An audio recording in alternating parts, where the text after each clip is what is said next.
ఎక్కడో ఒకటిద్దరు ఉన్నాడు నా కోసం.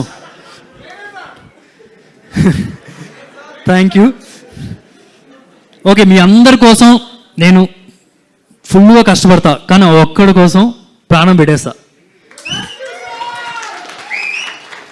ఇప్పుడు నేను ఇది చెప్పడం కొంతమంది ఇంకా అప్రూవ్ చేయకపోవచ్చు. No problem, that's okay. ఇంటికి పోతా, నిద్రపోతా, పొద్దున్న లేస్తా, పొద్దున్నే లేచి మళ్ళీ కష్టపడడం మొదలెడతా. ఇదే సినిమా జటాధర సినిమాలో ఒక డైలాగ్ ఉంది, గెలిచేదాకా పోరాడాలి నాన్న, లేదా చచ్చేదాకా పోరాడాలి.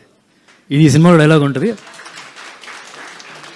ఆ సినిమాలో వేరే కాంటెక్స్ట్లో యూజ్ చేసాం, కానీ ఈ సినిమాలో నా రియల్ లైఫ్లో కూడా ఇది యూజ్ అవుతుంది. సో అదే నేను చేస్తున్నాను. ఆ ఒక్కడిని మల్టిప్లై చేయడానికి ట్రై చేస్తూ ఉంటాను, అదే నా ప్రయత్నం. అండ్ ఒక్క సినిమా అవకాశం చాలరా అనుకున్నప్పుడు 20 సినిమాలు చేశాను. దానిలో హిట్లు ఉన్నాయి, ఫ్లాప్లు ఉన్నాయి. ఫస్ట్ సినిమా అప్పుడు వాయిస్ బాగాలేదన్నారు. ప్రతిరోజు ఒక గంట సేపు అయినా సరే వాయిస్ కల్చర్ ట్రైనింగ్ చేస్తూ ఉన్నాను. సంవత్సరాలు చేస్తూనే ఉన్నాను. ఇప్పుడైనా సరే డబ్బింగ్ ఉన్నప్పుడు నేను చేస్తూనే ఉంటాను. అరే వీడు మాట్లాడితే చొక్కా తీస్తాడు, బాడీ చూపిస్తాడు అని చెప్పి అందరూ అన్నారు. సమ్మోహన్ లాంటి సినిమా చేశాను, లవ్ స్టోరీ, మంచి హిట్ అయింది. కానీ దాని తర్వాత కూడా సాఫ్ట్ సినిమాలకి సూట్ అవుతాడు అని చెప్పి ఆ కైండ్ ఆఫ్ మాటలు కూడా వచ్చినాయి. వీ లాంటి సినిమా చేశాను. అన్ని సినిమాలు అర్బన్ బేస్డ్ క్యారెక్టర్లే చేశాడు, దానికే సూట్ అవుతాడు అని చెప్పి అన్నారు. శ్రీదేవి సోడా సెంటర్ లాంటి మా సినిమా చేశాను. బాలీవుడ్ వెళ్ళాను, విలన్గా చేశాను. అంటే మన ప్రొడ్యూసర్లు అయినా కప్పు కాఫీ ఇచ్చారు, అక్కడికి వెళ్తే కాఫీ కూడా దొరుకుతలేదని భయపడ్డాను యాక్చువల్లీ. బట్ హ్యాపీ, బాగా చూసుకున్నారు.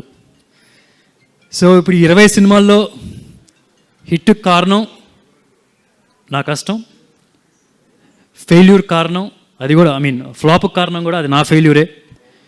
ఏ ఒక్కరోజు మహేష్ నాకు హెల్ప్ చేయడానికి రెడీగా ఉన్నా సరే, ఏ ఒక్కరోజు నేను వెళ్ళి నాకు ఒక సినిమాకి రికమెండ్ చేయండి, నాకు ఒక పాత్రను రికమెండ్ చేయండి, ఏ రోజు నేను వెళ్ళలేదు. ఏ ఒక్క ప్రొడ్యూసర్ని ఒక రూపాయి కూడా ఎక్కువ అడగలేదు. ఏ డైరెక్టర్ని ఒక ఫైట్ పెట్టండి, ఒక డాన్స్ పెట్టండి నేను పుష్ చేయలేదు. ఎందుకంటే నాకు వాళ్ళని బాధ పెట్టడం ఇష్టం లేదు. ఎందుకంటే నాకు తెలుసు అవకాశం విలువ ఏంటి అనేది. సో ఫైనల్గా నేను చెప్పేది ఏంటంటే, ఇన్ని 20 సినిమాలు చేయడానికి కారణం ఒకే ఒక్కడు, ఈ కృష్ణ గారు అల్లుడు మహేష్ బాబు బావ సుధీర్ బాబు. ఎందుకో చెప్పాలనిపించింది. కొన్ని ఇంటర్వ్యూల్లో అందరూ నెపోకేటు అని చెప్పి అంటున్నారు. ఏం లేదు బాబాయ్, అట్లాంటిది ఏం లేదు అసలు. అది ఫ్రాంక్గా చెప్తున్నాను, అట్లాంటిది ఏం లేదు. సో అందుకని మనస్ఫూర్తిగా చెప్పాలనిపించింది. So I just blurt it out. If I hurted anyone, please I'm so sorry. And